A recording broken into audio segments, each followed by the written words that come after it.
Good evening বন্ধুরা। আজকে 27শে September. আজকে আমরা এসছি দামোদর ব্রিজে। ঠিক এর এক সপ্তাহ আগে বা 8-9 দিন আগে এখানে কিরকম পরিস্থিতি ছিল আর এখন কি পরিস্থিতি আছে সেই সব তোমাদেরকে দেখাবো। একটু তোমাদের নদীটা ঘুরিয়ে দেখাচ্ছি এখন কি রূপ, আর এক সপ্তাহ বা 8 দিন আগে কি রূপ ছিল। তাহলে বুঝতে পারছো বন্যার কি ভয়ঙ্কর রূপটা তখন ছিল, আর এখন দেখো যেন খুবই শান্ত, কিছুই জানে না এ, তাই না কি? এরকম রূপ তোমরা কি দেখেছো কোথাও? দেখে নাও এখন কিরকম রূপ আর তখন কিরকম রূপ ছিল। এখান দিয়ে তো আমরা যেতেই পারছিলাম না, কোনো রকমে একদিনের জন্য আমি এসেছিলাম, এসে ভিডিওটা করেছিলাম, তারপর থেকে আর আসা হয়নি। ওই যে দূরে বাড়িটা দেখতে পাচ্ছ, ওর পাশ দিয়ে স্রোত বইছিল, নদীর বীজ মানে নদীর বাঁধ টপকে স্রোত বইছিল। তাহলে বুঝতে পারছো কি অবস্থা। চলো এবার উদয়নারায়ণপুর যে মেন বন্যা হয়েছে সেখান ভেতরগুলো কিরকম কি অবস্থা তোমাদেরকে একটু দেখাবো। চলো। আমি বা আমরা আজকে এসছি উদয়নারায়ণপুর বন্যা পরবর্তী যে রূপ সেটা দেখানোর জন্য। বন্যাতে কতটা কি ক্ষতি হলো, কিরকম ভাবে জল গেছে, কোথায় কিরকম ভেঙেছে সেইগুলো তোমাদের দেখাবো। এই যে দেখতে পাচ্ছ বন্যার জল নেওয়ার পরই প্রশাসনের তরফ থেকে কাজ শুরু হয়ে গেছে। এই যে দেখতে পাচ্ছ এগুলো বস্তা দিয়ে বেঁধে বাঁধা হয়ে গেছে। এটা হচ্ছে রাস্তার ধারে। দেখতে পাচ্ছ কি পরিমাণ ক্ষতি হয়েছে। এখন তো এটা কিছুই নয়, এই দেখো সাইডগুলো পুরো ভেঙে নিয়েছে। কোথাও এক মানুষ, কোথাও 1.5 মানুষ করে গর্ত, ঢালাই পর্যন্ত শেষ করে দিয়েছে। এর দোকানের ঘরগুলো দেখতে পাচ্ছ কিছুই নেই, সামনের গুলো সব ভেঙে চলে গেছে। জলের এত পরিমাণ স্রোত, তাহলে বুঝতে পারছো যখন জল বেড়েছিল বা জলের পাস হচ্ছিল তখন কি অবস্থা ছিল, কি ভয়ঙ্কর রূপ ছিল। এই হচ্ছে একদিন বা দুদিনের বন্যা, তাতে এই অবস্থা। আর কোথাও কোথাও তো রাস্তা সম্পূর্ণ নিশ্চিহ্ন করে দিয়েছে, যেমন এইখানটা। আমরা এখন যাচ্ছি উদয়নারায়ণপুর স্ট্যান্ড থেকে ডিবুসুটের দিকে। ডিবুসুট যাওয়ার আগে রাস্তার কতগুলো যে মানে কতটা কি ক্ষতি হয়েছে সেটা তোমাদের দেখাচ্ছি। মেন রাস্তার এই অবস্থা, এখানটা তো রাস্তাই নেই, পুরো রাস্তাটাই জলের সাথে ভেঙে গেছে। এই যে দেখতে পাচ্ছ শালখুঁটি দিয়ে বাঁধছে, পাশে মাটি বলে কোনো চিহ্ন নেই, সবই চলে গেছে। ঢালাই রাস্তাই নেই তো, পিচ রাস্তাই নেই তো মাটি কোথা থাকবে বলো বন্ধুরা, তাই নয় কি? এই যে দেখতে পাচ্ছ আশপাশগুলো মানে প্রচুর ক্ষতি হয়েছে, প্রচুর, যত স্রোত যেন এর ওপর দিয়েই বয়ে গেছে। দেখতে পাচ্ছ তো চারিদিকে চারিদিকে মানে কোথাও মানে ফাঁকা নেই, এই অবস্থা হয়ে আছে। কি বলবো তোমাদের, মানে না দেখলে তোমরা বিশ্বাস করতে পারবে না। নিজের চোখে যদি দেখো, আমাদের ভিডিওর মাধ্যমে কতটা কি তোমরা বুঝতে পারছো জানি না, তবু যতটা সম্ভব আমরা তুলে ধরার চেষ্টা করছি। আর একটা কথা চিন্তা করো তো, মেন রাস্তা যদি এই অবস্থা হয়, তাহলে গ্রামের ভিতরে যেখানে আরো নিচু জায়গা সেখানে কিরকম অবস্থা চলছে, কিরকম তখন অবস্থা কিরকম ছিল। খুবই করুণ অবস্থা, তাই না কি? দেখতে পাচ্ছ তো এখনো পর্যন্ত জল নামেনি জায়গায় জায়গায়। লোকজন আছে, কোথাও আশ্রয় নিয়ে আছে, কোথাও উঁচু জায়গায় আছে সেখানে।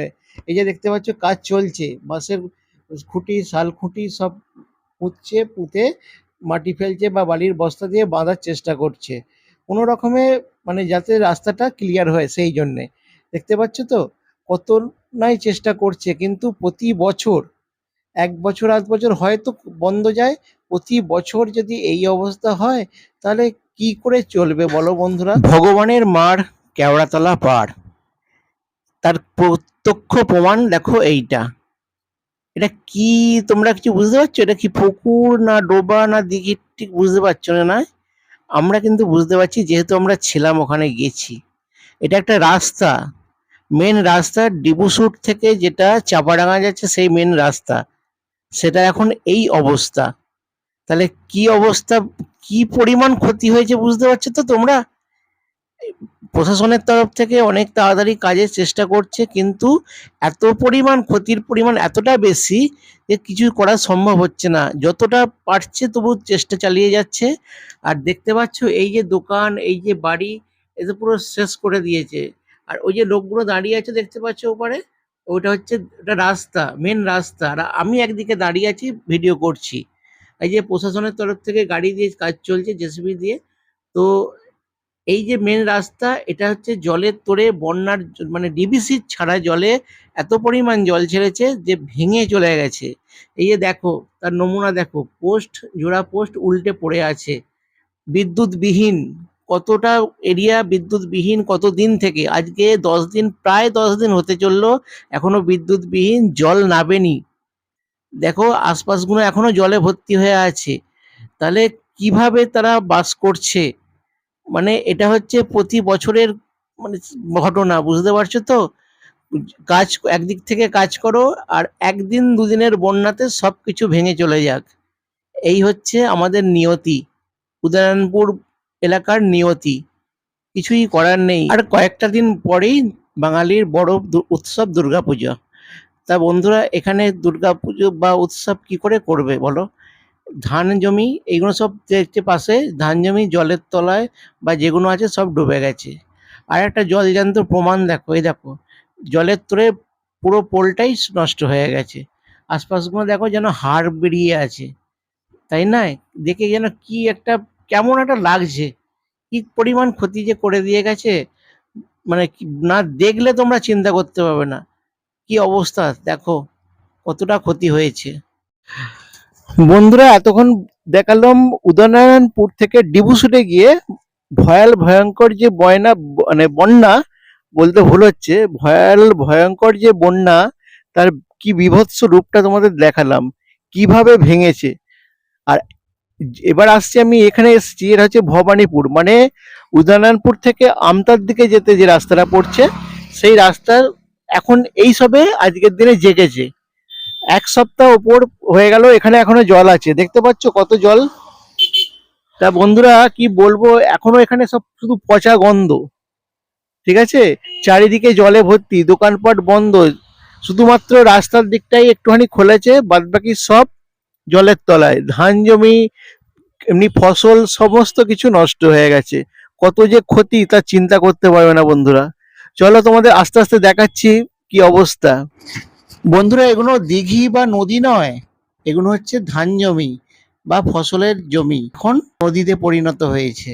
দেখতে পাচ্ছ, আজকে প্রায় 8-9 দিন হয়ে গেল, এখনো এখানে জলের এই অবস্থা। চারিদিকে পচা দুর্গন্ধ বেরোচ্ছে, সেটা আগেই বলেছি। এই জল কবে নামবে কেউ বলতে পারছে না। স্থানীয় লোক বলছে এরকমই হয়, প্রতি বছর এরকমই হয়, কিছুই আমাদের করার নেই, আমাদের ভাগ্যে এটাই জুটেছে। আমরা যাচ্ছি রাস্তার ধারে, এরপর তোমরা খালি ভাবো এর ভিতর দিকে, মানে গ্রামের আরো তো গ্রাম আছে, এই ভেতর দিকে তাহলে কি অবস্থা আছে। এটা মেন রাস্তা বলে এখানে তবু গাড়ি চলাচল করছে, তাড়াতাড়ি প্রশাসন থেকে ব্যবস্থা করে দিচ্ছে। গ্রামের ভেতর দিকে তাহলে কি অবস্থা? আমাদের এই ভিডিওটা তোমাদের কেমন লাগলো সেটা জানিও। আর এই বন্যা পরবর্তী উদয়নারায়ণপুর বা উদয়নারায়ণপুর আশেপাশের যে এরকম ভয়াল ক্ষতি হয়, সেটা তোমার জানাবো বলেই আজকের এই ভিডিওটা আমি করছি। দেখো এখনো নদী মানে দোকানে থেকে জল নামছে না, নামেনি, তাহলে ওই সে ব্যবসা হবে কি করে বা পুজোর মার্কেট হবে কি করে? তাহলে বুঝতে পারছো, আমরা আমাদের ভিডিওর মাধ্যমে তোমরা দেখতে পাচ্ছ এইখানকার এই অবস্থা। তো ভিডিওটা কেমন লাগলো অবশ্যই জানিও কমেন্টে। তোমরা সুস্থ থেকো, ভালো থেকো। নেক্সট দিন আবার একটা ভিডিও নিয়ে আসছি।